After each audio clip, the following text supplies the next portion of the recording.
Hi hello నమస్తే. ఈ April 18న Chaurya Paatham అనే ఒక ఇంట్రెస్టింగ్ మూవీ అయితే మన ముందుకు రాబోతోంది. టైటిలే చాలా ఇంట్రెస్టింగ్గా ఉంది అండ్ స్టోరీ ఎంత ఇంట్రెస్టింగ్గా ఉండబోతోంది అండ్ ఎంత ఇంట్రెస్టింగ్ ఫ్యాక్టర్స్ మనల్ని థియేటర్ వరకు తీసుకెళ్తున్నాయో తెలుసుకుందాం. మనతో పాటు చౌర్యపాఠం టీం ఉన్నారు. హాయ్ అండి. హలో అండి. ఎలా ఉన్నారు? Super, first class. ఫస్ట్లీ మీ గురించే చెప్పాలి. ఆయన చూసి ఆయన ఈ సినిమా డైరెక్ట్ చేస్తున్నారు అనుకోకండి, ఆయన ఈ మూవీ ప్రొడ్యూస్ చేస్తున్నారు. ఆ క్లారిటీ మీరు ఇవ్వాలి. అదే ఆ క్లారిటీ, అదే ఫస్ట్ దాంతోనే స్టార్ట్ చేశాను సార్. అయితే ఫస్ట్ మీతోనే స్టార్ట్ చేద్దాం.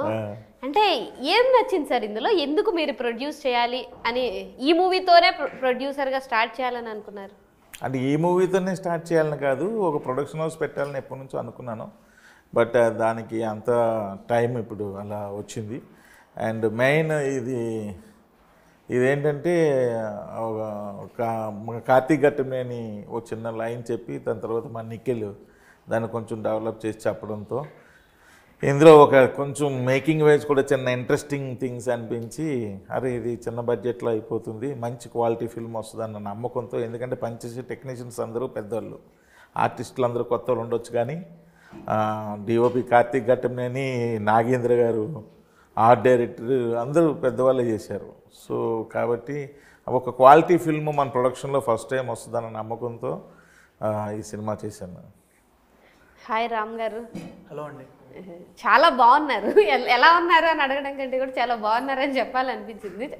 సో ఈ మూవీలో అంటే మిమ్మల్ని బాగా ఏమంటారు, ఇంతవరకు లాస్ట్ జర్నీ వరకు తీసుకురావడానికి బాగా ఇంట్రెస్టింగ్, ఒక్కటి కాదు ఇంట్రెస్టింగ్ ఫ్యాక్టర్స్ అన్నీ చెప్పాలి మీరు. ఫస్ట్ అయితే మీరు కూడా చాలా బాగున్నారు. అమ్మ బాబాయ్, ఇది వద్దులేండి, ఇది కాంప్లిమెంట్ లాగా లేదులే. కాంప్లిమెంటే. Thank you. ఇంట్రెస్టింగ్ ఫ్యాక్టర్స్ చాలా ఉన్నాయి.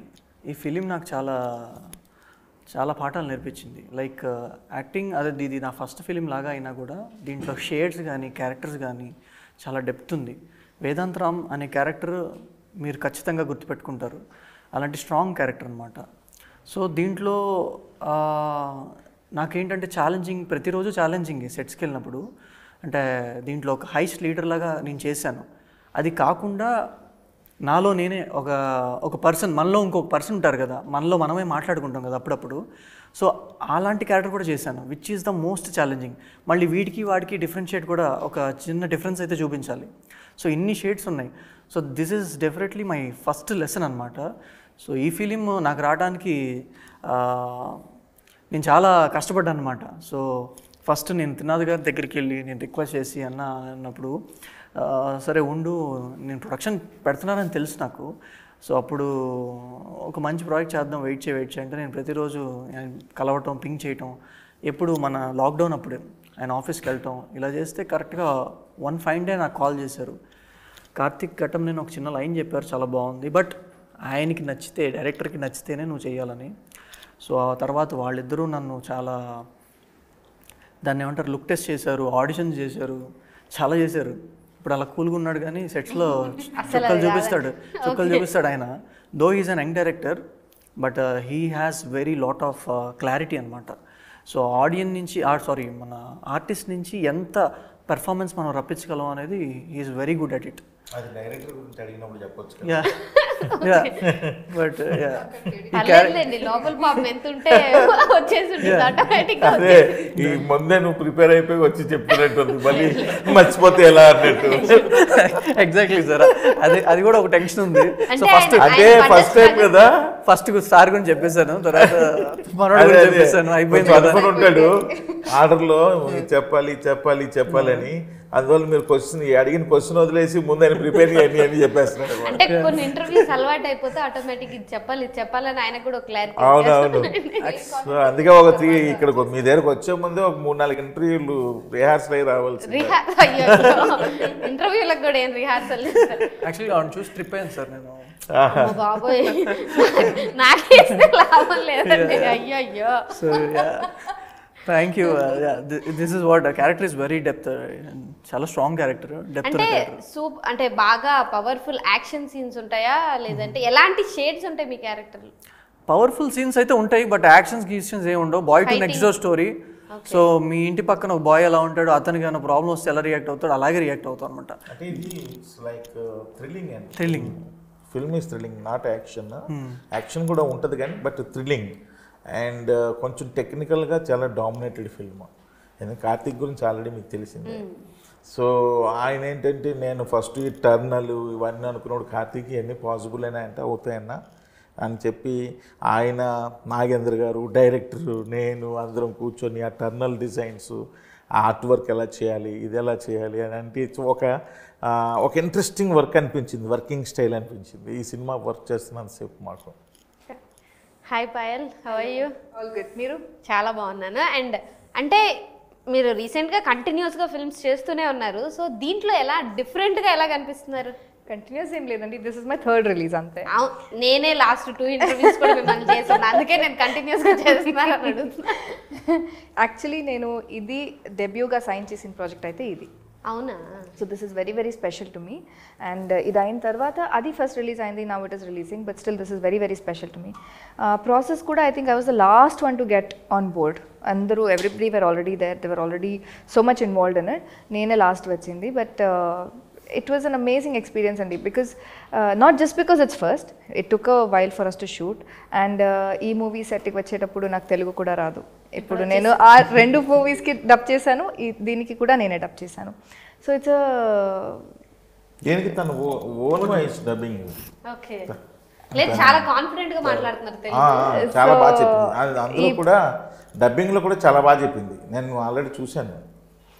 సో ఇది ప్రాజెక్ట్ అంటే it's not just because debut project అనే కాదు, చాలా ఈ ప్రాజెక్ట్లో చాలా జరిగింది. Amazing experience.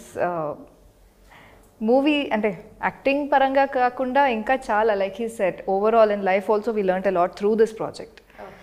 అంటే ఇప్పుడు డెబ్యూ మూవీ అంటే ఖచ్చితంగా ఒక ఇంపాక్ట్ క్రియేట్ చేయాలి, నా కెరియర్ మీద చాలా మంచి ఇంపాక్ట్ ఉండాలి అని చాలా ఆలోచించి దిగుతారు కాబట్టి, సో స్టోరీ విన్న వెంటనే మీకు అనిపించింది అంటే ఈ మూవీ తర్వాత నా మీద ఇలాంటి ఇంపాక్ట్ ఉంటుంది, నా కెరియర్ ఇలా గ్రో అవుతుందని ఏమన్నా ఒక విజువలైజేషన్ వచ్చింది? ఫస్ట్ నేను సైన్ చేసేటప్పుడు because I said this is the debut that I sign, అప్పుడు నాకు అంత ఎక్స్పీరియన్స్ ఏం లేదు.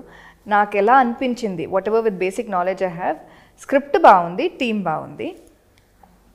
It's not only a love story డెఫినెట్గా ఉంది, బట్ లైక్ హీ సెడ్ చాలా యూనో ఇట్స్ హైస్ట్ ఉంది, there's a lot of other things involved. ఆ స్టోరీలో హీరో ఫుల్ స్టోరీలో వెళ్తారు, ఆ హీరోకి ఒక లవ్ స్టోరీ ఉంటుంది, అలా కాకుండా she is also a part of the group. So మొత్తం స్టోరీలో తను కూడా ఉంటుంది. So this is the main point I agreed on. And obviously career point of view వస్తే ఇప్పుడు ఇక్కడ స్టేజ్ మీద ఉన్న నలుగురికి కెరియర్ భయం ఉంది ఇప్పుడు ఈ సినిమాతో. తనకి ఫస్ట్ యాజ్ ఎ డైరెక్టర్గా, సో కెరియర్కి ఇదే బేస్. తను ఫస్ట్ డెబ్యూ, తనకి ఫస్ట్, తనకి కెరియర్. యాజ్ ఎ ప్రొడ్యూసర్ నాకు ఫస్ట్, నా ప్రొడ్యూసర్ కెరియర్ కూడా స్టార్ట్ అయింది.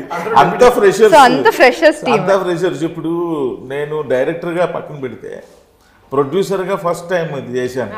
ఇప్పుడు నేను ఫస్ట్ టైం డైరెక్షన్ చేసినప్పుడు ఏ టెన్షన్ ఉందో మళ్ళీ ఇప్పుడు ఈ సినిమాకి ఆ టెన్షన్ ఉంది నాకు.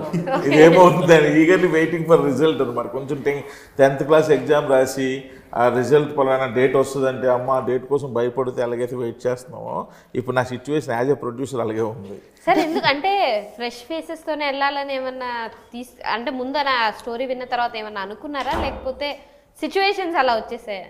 అంటే ఫ్రెష్ ఫేసెస్తో చేయాలని అనుకొని చేసింది. ఫ్రెషర్స్తో చేద్దాం అంతా, ఎందుకంటే ఇది టెక్నికల్గా కొంచెం బాగా ఖర్చు పెట్టాలండి ఈ సినిమాకి. టెక్నికల్గా ఖర్చు పెట్టకపోతే ఈ స్క్రిప్ట్ వర్కౌట్ అవ్వదు.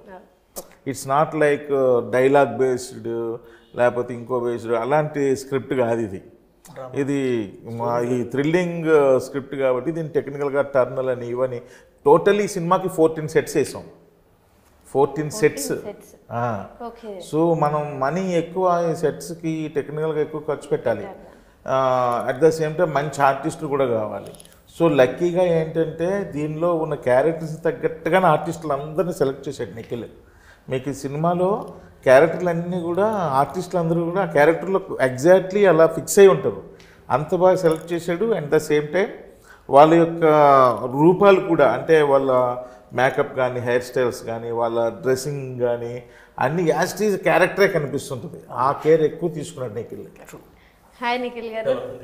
సో అంటే మీరు డైరెక్టర్ అంటే యాక్టర్గానే ఎక్కువ కనిపిస్తున్నారు, అలా అనిపిస్తుంది.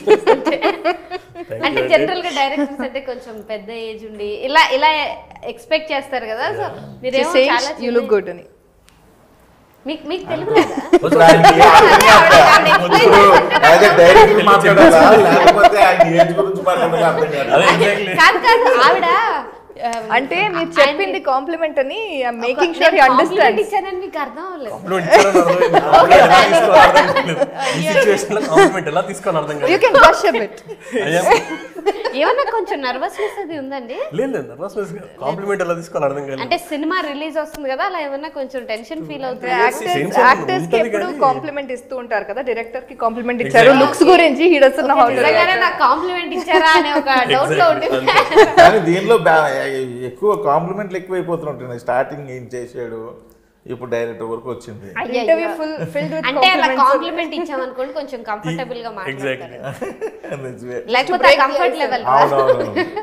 అయ్యో నేను నిజంగానే చెప్తాను, ఎందుకంటే డైరెక్టర్స్ అంటే కొంచెం పెద్ద ఏజ్ వాళ్ళు, పాపం చాలా ఏళ్ళ నుంచి ఇప్పుడు వస్తున్న డైరెక్టర్స్ అందరూ యంగ్స్టర్సే వస్తున్నారు. ఈ మధ్య కాలంలో రిలీజ్ అవుతున్న సినిమాల డైరెక్టర్లు అందరూ కూడా యంగ్స్టర్సే ఉంటున్నారు. అంటే చాలా ఏళ్ళ స్ట్రగుల్ తర్వాత ఒక సినిమా ఆపర్చునిటీ వస్తుంది కదా ఒక డైరెక్టర్, సో అలా అడుగుతున్నాను అంతే. ఆ విషయంలో ఆయన లక్కీ. ప్రొడ్యూసర్ కూడా బాగా దొరికారు, మంచి టీం దొరికింది. స్ట్రగుల్ అంటే ఆయనకి ఎక్కువ మాట్లాడాల్సిన అవకాశం కూడా లేకుండా అందరూ ఆయనకి హెల్ప్ చేసేస్తారు. చాలా సపోర్టివ్ గా వన్స్ ఆయన స్టార్ట్ చేస్తే మేము అందరం సైలెంట్ అవ్వాల్సిందే. అవునా? అందుకే బిఫోర్ హి అంటే స్టార్ట్స్ అలా అనిపించట్లేదండి, అంటే ఎక్కువ మాట్లాడాలి. సరే నీకు స్టార్ట్ చేయండి. ఆన్ కెమెరా కొంచెం తక్కువనే లేదు, ఆఫ్ కెమెరానే ఉంటుంది. అయితే ఆయన ఆల్రెడీ ప్రూవెన్ డైరెక్టర్ కాబట్టి మరి ఆయన టెక్స్చర్, ఆయన అంటే ఎంత కామెడీ ఉంటుంది ఇదంతా ఆల్రెడీ ఎక్స్పీరియన్స్డ్ కాబట్టి ఆయన టెక్స్చర్ ఏమైనా కనిపిస్తుందా మూవీలో? త్రూ అవుట్ అయితే ఉండదు. It's different kind of film. చాలా డిఫరెంట్గా అప్రోచ్ చేసాము, స్టోరీని కూడా, ట్రీట్మెంట్ని కూడా, అండ్ ఈవెన్ మేకింగ్ వైజ్ కూడా చాలా డిఫరెంట్గా అప్రోచ్ చేసాము. త్రినాథ్ గారిది out and out fun and entertainment ఉంటుంది. ఇందులో ఏంటంటే ఒక balance of entertainment, drama, thrill అన్ని బ్యాలెన్స్డ్ ఉంటాయి. మీకు ఈవెన్ లవ్ స్టోరీ కూడా ఉంటుంది. ఇందులో లవ్ స్టోరీ ఏంటి అని అనిపించింది రాసేటప్పుడే, బట్ అది చాలా నీట్గా బ్లెండ్ చేశారు. రాసేటప్పుడే ఇది ఎక్కడ ఎబ్బెట్టుగా లేకుండా స్టోరీలో వెళ్తూ సపరేట్ ట్రాక్ లాగా కాకుండా విత్ ద స్టోరీనే బ్లెండ్ చేసాం. లవ్ స్టోరీ కూడా, డ్రామా వైజ్ కానీ, థ్రిల్స్ కానీ. కానీ టీజర్ ట్రైలర్ చూస్తేనే ఎక్కడో కొంచెం డిఫరెంట్గా ఆలోచిస్తున్నారు అని అనిపించింది. అలా ప్లాన్ చేశారు. సో మూవీలో అంటే ఇంకొంచెం డిఫరెంట్, చాలా థ్రిల్లర్స్ వచ్చాయి కాబట్టి ఎక్కడో ఆ డిఫరెంట్ టెక్స్చర్ అనేది కనిపిస్తేనే ఆడియన్స్ కనెక్ట్ అవుతారు. సో థ్రిల్లర్స్ ఇప్పటి వరకు వచ్చిన థ్రిల్లర్స్కి దీనికి డిఫరెన్స్ ఏంటి? ఎక్కడ బాగా కనెక్ట్ అయిపోతారు ఆడియన్స్? అంటే థ్రిల్లర్స్ అంటే ఇప్పటి వరకు అంటే మోస్ట్ ఆఫ్ ద థ్రిల్లర్స్ ఏంటంటే ఓకే ఈ పని ఎవరు చేశారు, లేదా లైక్ ఓకే దొంగ ఒక అతను ఉన్నాడు, దొంగను పట్టుకోవాలి అన్నట్టు ఉంటుంది. ఈ సినిమాలో వీళ్ళే దొంగలు, వీళ్ళు అసలు ఎలా దొంగతనం చేస్తారో ఆ ఊరిలో, అండ్ ఏం జరుగుతుంది వీళ్ళు దొంగతనానికి వెళ్ళినప్పుడు, అండ్ ముసుగులో వెళ్తారు. పొద్దునంతా డాక్యుమెంటరీ ఫిల్మ్ మేకర్స్ అంటారు, నైట్ అంతా దొంగలు అంటారు. సో థ్రిల్లింగ్ ఫ్యాక్టర్ ఏంటంటే వీళ్ళ డబ్బులు ఎలా దొంగతనం చేస్తారు అనే దాని మీద ఎక్కువ ఉంటుంది.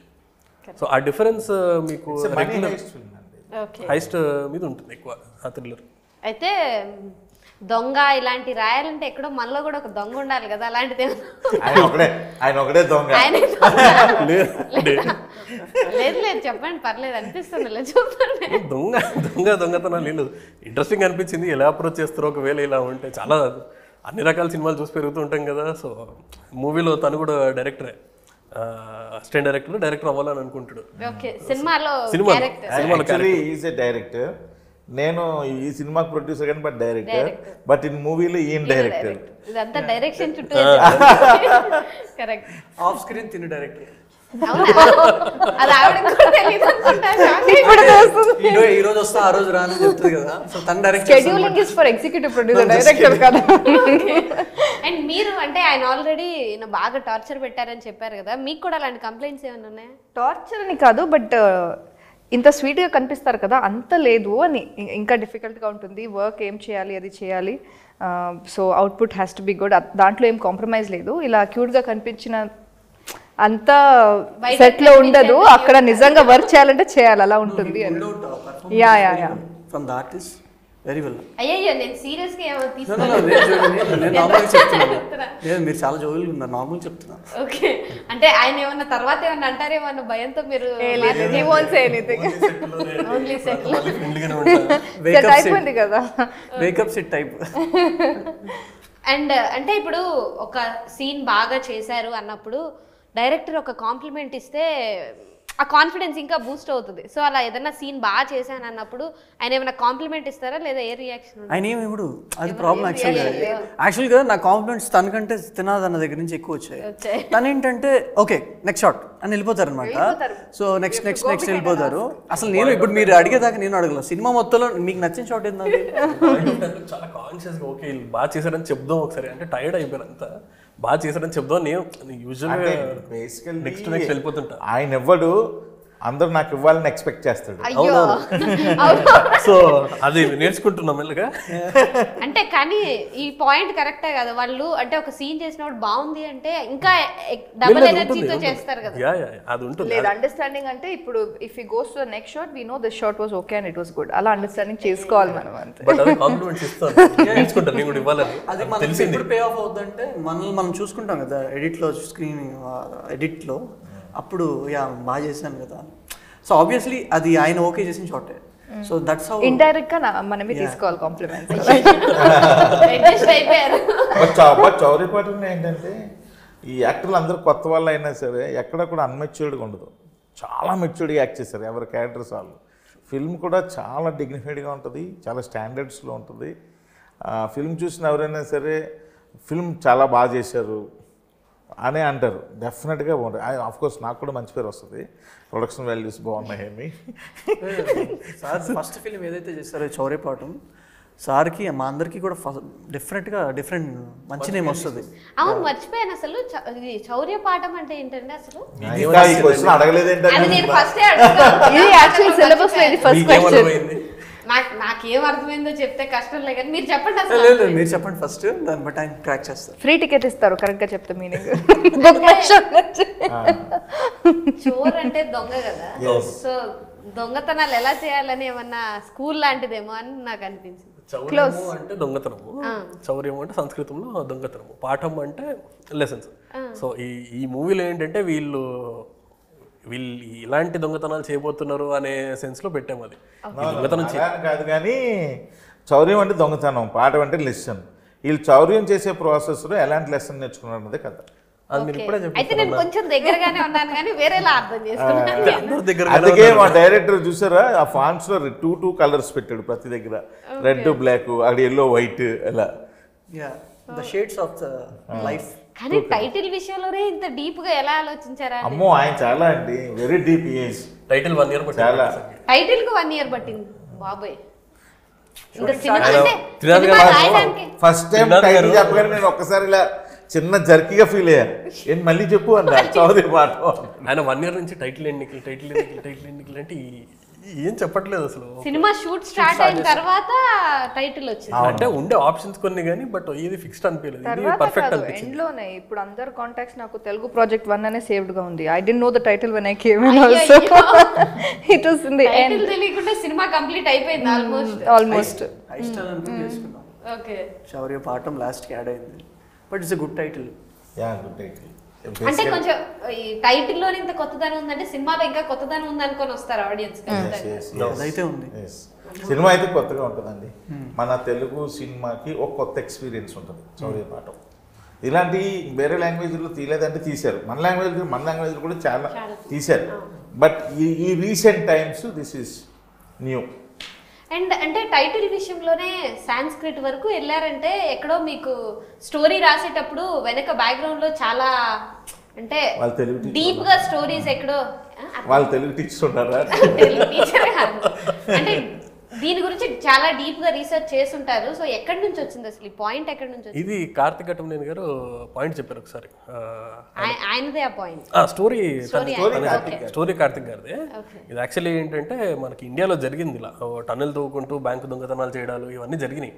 అహ్మదాబాద్లో, ముంబైలో, పూణేలో అట్లా జరిగినాయి. బట్ దాన్నే ఇప్పుడు ఒకవేళ మనం యాజ్ అ ఫిక్షనల్ స్టోరీగా ప్రజెంట్ చేయాలి అంటే ఎలా అని అట్లా డెవలప్ చేసుకుంటూ వచ్చింది. బట్ ఆ రీసెర్చ్ అయితే జరిగింది, అసలు ఎందుకు చేయాల్సి వచ్చింది, వాళ్ళు ఎలా చేశారు, టన్నెల్స్లో ఎలా తవ్వుకుంటూ వెళ్ళారు, టన్నెల్ సైజ్ ఎంత ఉంది, నడుచుకుంటూ వెళ్ళిపోలేరు, పాక్కుంటూ వెళ్ళాలి. సో ఆ టన్నెల్ ఎట్లా ఉండాలి. ఆ డైరెక్టర్ నాగేంద్ర గారు కూడా ఆయన almost very realistic tunnel, almost 60-70 feet tunnel build చేసాము.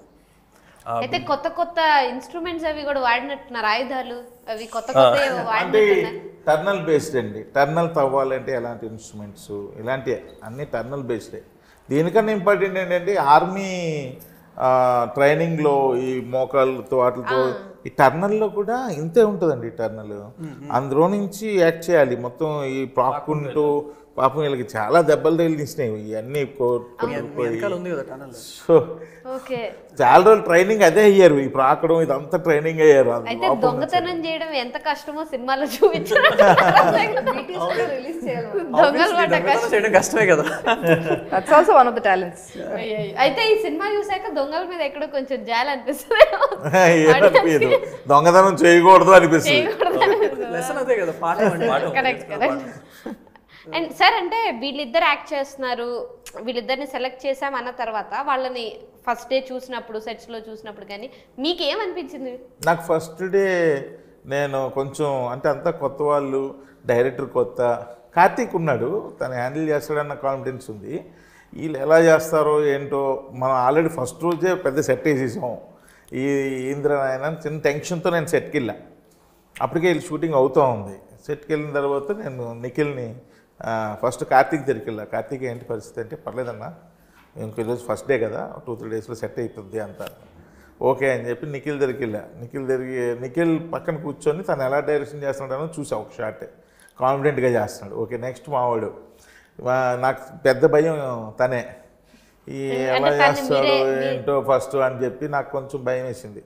భయం వేసి ఈ సినిమాకి ఉత్తర ఎడిటర్ అమ్మాయి ఉత్తర దగ్గరికి వచ్చి, ఉత్తర ఒకసారి ఆన్లైన్ ఎడిట్ చేస్తుంది తనే, ఒకసారి చూపివా ఇప్పటివరకు జరిగింది అంటే చూపించింది. చూపిస్తే పర్లేదు బాగా చేస్తున్నాడు, ఓకే అని కాన్ఫిడెన్స్ పెరిగింది. ఫస్ట్ డేనే కాన్ఫిడెన్స్ పెరిగింది. మళ్ళీ సెకండ్ డే వెళ్ళా. సెకండ్ డే వెళ్ళగానే నాకు ఫస్ట్ డేకి సెకండ్ డేకి చాలా వేరియేషన్ కనిపించింది. ఓకే ఇంకా మనం అక్కర్లా అని చెప్పి నేను పెద్దగా ఈ సినిమాకు షూటింగ్కి వెళ్ళింది లేదు. ఎప్పుడో సరదాగా అలా వెళ్ళి ఒక టీ తాగి ఒక 10 నిమిషాలు కూర్చొని అందరినీ కొంచెం ఎంకరేజ్ చేసి వచ్చేయడమే తప్ప నేను ఇన్వాల్వ్ అయిపోయింది లేదు. ఓన్లీ ఆ ఎడిట్, రీరికార్డింగు, స్క్రిప్ట్లో కొంచెం కూర్చున్నా అంతే. మొత్తం అంతా తనే చేసుకున్నాడు. అంటే సార్, ఈ సినిమా ఇప్పుడు సక్సెస్ అయ్యి మీరు పెద్ద ప్రొడ్యూసర్ అయ్యారంటే డైరెక్షన్కి ఏమైనా గ్యాప్ ఇచ్చి ప్రొడక్షన్ మీద ఎక్కువ కాన్సన్ట్రేట్ చేస్తారు? నో అది వేరు, రెండు బ్యాలెన్స్ చేస్తారు. రెండు బ్యాలెన్సింగ్. అదే ప్రాబ్లము నాకు ఇప్పుడు ఏంటంటే, ఇది నాకు ఈ భయం స్టార్టింగ్ చేసినప్పుడే అనిపించింది. ఇప్పుడు నేను ప్రొడక్షన్ చేస్తే 100% ఇలా అంటారు. మన ఇండస్ట్రీ గురించి తెలియదు ఏముంది, ఒకటి స్టార్ట్ చేస్తే ఇంకా అది లేదురా, ఇంకా అది వదిలేశాడు, వీళ్ళు ఇష్టమే, డెసిషన్ వీళ్ళే తీసుకుంటారు, వీళ్ళే స్టేట్మెంట్లు ఇచ్చేస్తారు, ఇలా అయిపోద్ది. నేను చూశాను కొన్ని ఎక్స్పీరియన్స్ కొంతమంది విషయంలో. మళ్ళీ ఇలాగాని అంటారా అని భయంతోనే ఉన్నాను. మరి ఇలాగ వాళ్ళు ఇలా అంటారు, వీళ్ళు ఇలాగంటారు అని భయపడితే మనం ఇంకేం చేయగలం? ఏం చేయలేము. స్టెప్ ఇన్ అవుదాం, సక్సెస్ అయితే కంటిన్యూ అవుదాం, లేదంటే ఓకే ఇది మనకు కాదు, మన డైరెక్షన్ ఎలాగా ఉంది అలా వెళ్దాం అన్నదాంతో నేను కొంచెం డేర్ స్టెప్ వేసాను. సో ఇలాంటి వాళ్ళు అలాంటి డేర్ స్టెప్ చేసుకోబట్టి అలాంటి వాళ్ళు వస్తున్నారు. సో అందరూ కొత్త వాళ్ళే కదా, రీసెంట్గా కమిటీ కుర్రోళ్ళు, నిన్న కోర్టు కొత్త వాళ్ళే కదా. సో ఇలాంటి వాళ్ళు అలాంటి డేరింగ్ స్టెప్స్ తీసుకోబట్టే మాలాంటి హిడెన్ టాలెంట్స్ బయటకు వస్తున్నాయి. So thank you. అండ్ అంటే సార్, ఇప్పుడు నేను అంటే ప్రొడక్షన్ హౌస్ పెట్టినప్పుడు ఇలా కొత్త వాళ్ళకి ఆపర్చునిటీస్ ఇవ్వాలి అనే ఇదే, లేకపోతే పోను పెద్ద పెద్ద యాక్టర్స్తో అలా కూడా చేసేది? అంటే బేసికల్లీ ఇప్పుడు ఇది ఏమి నా దగ్గర ఏమీ మనీ లేదు, బట్ మనీ పెట్టే ఫ్రెండ్స్ ఉన్నారు, వాళ్ళు ఎప్పటి నుంచో అడుగుతూ ఉన్నారు, నేను రిజెక్ట్ చేస్తూ ఉన్నా. సరే ఇలా వాళ్ళ స్టామినా ఏంటంటే పెద్ద పెద్ద బడ్జెట్లు పెట్టేంత స్టామినా కాదు, వాళ్ళు కొంచెం ఇన్వెస్ట్ చేసే స్టామినా అంతే. సో ప్రస్తుతం నాకు అలాంటి ఇన్వెస్టర్స్ ఎవరున్నారో ఆ స్టామినాకి తగ్గట్టుగానే అంత స్క్రిప్టే అంత ప్రాజెక్టే సెలెక్ట్ చేసుకుని చేశా. సరే చూద్దాం, సక్సెస్ అయింది అనుకోండి బెస్ట్ కదా, ఓ ప్లాట్ఫామ్ ఉంటుంది న్యూ టాలెంట్స్కి అన్న ఒక చిన్న ఆలోచన తప్ప దీంతో ఏదో డబ్బు సంపాదించాలి ఇలాంటిది ఏం లేదు అసలు. అండ్ మీరు కూడా చాలా మంచి యాక్టర్, సో ఈ మూవీలో ఏమైనా యాక్ట్ చేయడం జరిగిందా సార్? ఎప్పుడు చూసారు? అంటే డైరెక్టర్ కంటే బెస్ట్ యాక్టర్ ఎవరు ఉంటారు చెప్పండి? అదైతే ఉంది, కానీ అన్నలో ఒక యాక్టర్ కూడా ఉన్నారు, సూపర్ యాక్టర్, కానీ నేను చేయలేదు తన సినిమాలో లేదు నేను ఏం చేయలేదు. అయితే ఈ ప్రొడక్షన్ నిజంగా అండి, ఈ సినిమాకి ప్రొడ్యూసింగ్ చేశాక నాకు ప్రొడ్యూసర్స్ మీద విపరీతమైన ప్రేమ పెరిగిపోయింది, గౌరవం పెరిగిపోయింది. ఎందుకంటే అమ్మో అవి అరేంజ్ చేయడం మామూలు విషయం కాదండి. మనం యాజ్ ఎ డైరెక్టర్గా నాకు రేపు ఇది కావాలి అని చెప్పేయడం చాలా ఈజీ. అవి అరేంజ్ చేసడం ఉంటుంది చూసారా, డే అండ్ నైట్ నిద్ర లేకుండా టీం అంతా పనిచేస్తూ అవన్నీ మార్నింగ్ కల్లా అరేంజ్ చేయాలంటే అదో పెద్ద టాస్క్ అండి, పెద్ద నరకం. ఆర్టిస్టులను సెట్ చేసి, డేట్లు సెట్ చేసి, అన్ని కాస్ట్యూమ్స్, ఆర్ట్ డిపార్ట్మెంట్ అందరూ లిస్టులు ఇచ్చేస్తారండి. సాయంత్రం ఆఫీస్కి వెళ్ళగానే ఇన్ని లిస్టులు వస్తున్నాయి. ఈ మార్నింగ్ కల్లా అరేంజ్ చేయాలి ఇవన్నీ. అది అరేంజ్ చేయడానికి ఫుడ్ దగ్గర నుంచి ప్రతిదీ నాకు అప్పుడు అనిపించింది, అమ్మో అయితే నాకైనా సరే నేను డైరెక్షన్ చేసేది, నా ప్రొడ్యూసర్లు పాపం వాళ్ళకి నిద్రలే లేకుండా ఎంత కష్టపడుతున్నారో నైట్ అంతా అరేంజ్ చేయడానికి అనిపించి నాకు విపరీతమైన రెస్పెక్ట్ పెరిగిపోయింది ప్రొడ్యూసర్స్ మీద ఈ సినిమా తర్వాత. నిజంగానే ఆ ప్రొడ్యూసర్లు దేవుళ్ళండి, నిజంగా దేవుళ్ళు. ఇదంతా ఒక పెద్ద టాస్క్ అయితే దాన్ని మళ్ళీ సినిమా రిలీజ్ చేయడం ఇంకా చాలా పెద్ద. అది పెద్ద టాస్క్, ఎవ్రీడే టాస్క్ అండి ప్రొడ్యూసర్కి, ప్రతిరోజు టాస్క్. చాలా దారుణం. వీళ్ళు ఓన్లీ పేపర్ల మీద రాసి ఇచ్చేస్తారు అంతే లిస్టులు. అవి అరేంజ్ చేయొద్దా, మళ్ళీ అవి ఎలాంటివి అరేంజ్ చేయాలి, డైరెక్టర్ టేస్ట్ తగ్గట్టు అరేంజ్ చేయాలి. మన ఇష్టం వచ్చినట్టు చేస్తే అవ్వదు. ఆయనకు ఒక విజన్ ఉంటుంది, ఆ విజన్ ప్రకారం మళ్ళీ సెట్ చేయాలి. ఆయనకే వెళ్ళిపోయి పడుకుంటాడు హాయిగా తెల్లవారులు. నాకైతే ఈ సినిమా అవుతున్న సేపు రోజు 3-2 ఇంటికి వెళ్ళేసరికి ఇవన్నీ అరేంజ్ చేసి ఆ ఇంటికి వెళ్ళి రోజు నైట్ 2-3. అదే డైరెక్టర్గా అయితే హాయిగా ప్యాకప్ అయిపోగారు ఇంటికి వెళ్ళి స్నానం చేసి పడుకునేవాళ్ళు. అప్పుడు అనిపించింది నాకు, అమ్మ ప్రొడ్యూసర్స్ పాపం చాలా మెయిన్ రోల్ వాళ్ళు ప్లే చేస్తున్నారు. నిజంగా టఫెస్ట్ జాబ్ ప్రొడక్షన్. కాబట్టి అదే నేను డైరెక్టర్ అవడం వల్ల ఏదో విజువల్ చెప్తాడు, అది నాకు నచ్చేస్తుంది. జనరల్ నేను డైరెక్టర్ని అన్న ఇది విజువల్ ఇలా అనుకుంటున్నాను అనుభూతికి యాజ్ ఎ డైరెక్టర్గా నేను ఫీల్ అయిపోయి అది ఇది నాకు బాగా నచ్చేస్తుంది, బాగుందబ్బా ఇది ఇలాగే చేయి నువ్వు, నేను సెట్ చేస్తానని చెప్పి మళ్ళీ దాని గురించి సెట్ చేయడం. సో అయితే మీరైతే కొన్ని ఇన్పుట్స్ అంటే ఇది ఇలా ఉండాలి అది అలా ఉండాలని కొన్ని ఏమన్నా ఇన్పుట్? ఏం లేదు, అంత తన విజన్ కంప్లీట్ డైరెక్షన్, కంప్లీట్ ఆయన విజనే. ఓన్లీ నేను స్క్రిప్ట్ వైజ్ కొంచెం ఇక్కడ ఇలా వెళ్తే బాగుంటుంది, స్క్రీన్ ప్లే వైజ్ ఇక్కడ ఇలా వెళ్ళి ఇక్కడ ఏదో నాకు డౌన్ అవుతుంది, ఇక్కడ కొంచెం రైజ్ చేస్తే బాగుంటుంది, దానికి ఏమైనా 2 ప్లాన్స్ అలా చిన్న సజెషన్స్ తప్ప. లేదా నేను నా సినిమాలో బిజీగా ఉండి అవుట్డోర్ షూటింగ్ అయినప్పుడు ఫోన్ చేసేవాడు, అన్న నాకు ఈ ట్రాక్ వచ్చింది ఒకసారి విను అని. ఫోన్లో విని బాగుంది, ఈ ట్రాక్ బాగుంది, షూట్కి వెళ్ళిపోండి, లేదా బాగాలేదు ఇంకోటి రాయండి, ఇలాంటి సజెషన్స్ తప్ప నేను ఇన్వాల్వ్ అయింది ఏం లేదు. అండ్ మీకు అంటే సినిమా స్టార్ట్ అయ్యే ముందు వర్క్ షాప్స్ అవి జరిగి కొంచెం ఆ కంపాటబిలిటీ పెంచడానికి ఇదంతా వర్క్ అంతా చేశారు. ఆబ్వియస్లీ స్టార్టింగ్లో మీ ఇద్దరం కలిసి వర్క్ షాప్ చేసాం. సో చిన్న కెమిస్ట్రీ బిల్డప్ అవడానికి మోర్ ఓవర్ లుక్ టెస్ట్లు అయితే ముందు కూడా చాలా కష్టపడ్డారు. లేదు, ఈ క్యారెక్టర్ అనేది జనరలైజ్డ్గా అన్ని ఫిలిమ్స్లో చూపించే క్యారెక్టర్స్ కాదు. సో మన ఒక డిఫరెంట్ క్యారెక్టర్ అనమాట. వేదాంత్ రాము లేదంటే క్యారెక్టర్ పేరు అంజలి, వీళ్ళందరూ ఒక డిఫరెంట్ క్యారెక్టర్స్ అనమాట. మేము అవుట్ ఆఫ్ ది బాక్స్ వెళ్ళి చేసిందేం లేదు, ఈ క్యారెక్టర్స్లో ఉండి చాలా సెటిల్డ్గా చేయాల్సి వచ్చింది. సో దానికే మేము ఆ క్యారెక్టర్స్లోకి వెళ్ళడానికి మాకు చాలా టైం పట్టింది. ఆ నేమ్స్ చూసారు ఎలాంటి పెట్టాడో, వేదాంతరామ్ ఎక్కడైనా విన్నాం అసలు. హీరోయిన్ పేరు ఏంటి? అంజలి. ఓకే, నెక్స్ట్ మంజునాథ్ అని ఏదో డైలాగ్ కూడా ఉంది. నేను ఇవన్నీ ఏంది ఇప్పుడు చాలా అయిపోయింది ఈ పదాలు విని, ఈ నేమ్స్ విని అన్ని అలా నేమ్స్ సెలెక్ట్ చేసుకున్నాడు ఆయన. బబ్లు కుమార్ అంటే ఆ పేరుకే ఒక నవ్వు వచ్చేసేలా. జితేందర్ అని ఒకటి ఏదో పేరు పెట్టాడు, అదే అలా రకరకాల మూవీలో కూడా. అవునా? అయ్యయ్యో, ఇన్ని కష్టం అండి గుర్తు పెట్టుకోవడం. లేదు, మీకు సినిమా చూస్తే ఆ ఫీల్డ్లో వెళ్ళిపోతారు చక్కగా, అవునా, ఈజీగా గుర్తుంటుంది. సో ఈయనైతే చాలా టిపికల్ గా ఆలోచిస్తారని అయితే నాకు అర్థమైంది. సో మీరు చెప్పండి, ఓవరాల్ గా మూవీకి వచ్చిన థియేటర్కి వచ్చిన ఆడియన్స్ వాళ్ళు ఎలాంటి ఎక్స్పీరియన్స్తో బయటకు వస్తారు? ఫుల్ఫిల్లింగ్ ఎక్స్పీరియన్స్ అండి మీకు. ఇట్ ఈస్ డెఫినెట్లీ ఏమి స్ట్రైట్ అవే ఇట్లా క్యాజువల్గా అయితే ఉండదు. It is a casual watch, entertaining watch. Thrill అనే ఒక సాటిస్ఫాక్షన్ ఉంటుంది కదా, ఒక సినిమా చూసిన తర్వాత అమ్మ బాగుంది అని బయటకు వెళ్ళే ఫీలింగ్ ఉంటుంది కదా, ఆ ఫీలింగ్తో వెళ్తారు. సినిమా బాగుంది, మంచి సినిమా చూసాము అన్న ఫీలింగ్తో బయటకు వెళ్తారు. Yes, thank you so much అండి. నేను ఇంట్రోలో మిమ్మల్ని హాయ్ రామ్ గారు అన్నాను, మీకు గుర్తుందో లేదో. సో అలా రామ్ అనే ఇంపాక్ట్ తెలుగు సినిమా మీద చాలా ఉంది. సో అంటే హీరో రామ్ గారు కానీ ఎన్టీఆర్ గారు కానీ, సో ఆ ఇంపాక్ట్ మీ మీద ఉండాలి అండ్ మీ కెరియర్ మంచిగా ఎదగాలని నేను మనస్ఫూర్తిగా కోరుకున్నాను. మీరు ఆల్రెడీ కంటిన్యూస్ గా మూవీస్ చేస్తున్నారు, ఇంకా మంచి మంచి movies Telugu. But this is a very special project, so ఇది ఇంకా చాలా మంచిగా అవ్వాలి. ఎస్ అండ్ మీరు సార్ డైరెక్టర్ ప్రొడ్యూసర్ గానే కాకుండా యాక్టర్ గా కూడా మారాలని నేను ఆల్ ద బెస్ట్. రేపు ఖచ్చితంగా 1 by 1 వస్తాయి రేపు రీల్స్. లోపల చాలా ఉన్నాయి. నాదేదో రీల్స్ అయి చేయించారు బాగా పబ్లిసిటీ. ప్రమోషనల్ కాంటెంట్ వాళ్ళే లేదు. ప్రమోషనల్ కోసం అన్న బాగా పాపం కేర్ తీసుకుని చేశారు. అవి వచ్చినప్పుడు మీరు మళ్ళీ ఫోన్ చేస్తారు సార్కి, అవి మామూలుగా ఉండవు weapons. Thank you so much అండి. All the very best. ఖచ్చితంగా ఈ మూవీ హిట్ అవ్వాలి. And April 18th Chauryapaatham theatres లో రిలీజ్ అవుతుంది. ఖచ్చితంగా థియేటర్ కి వెళ్ళి మాత్రమే మూవీని చూడండి. Stay tune to V6.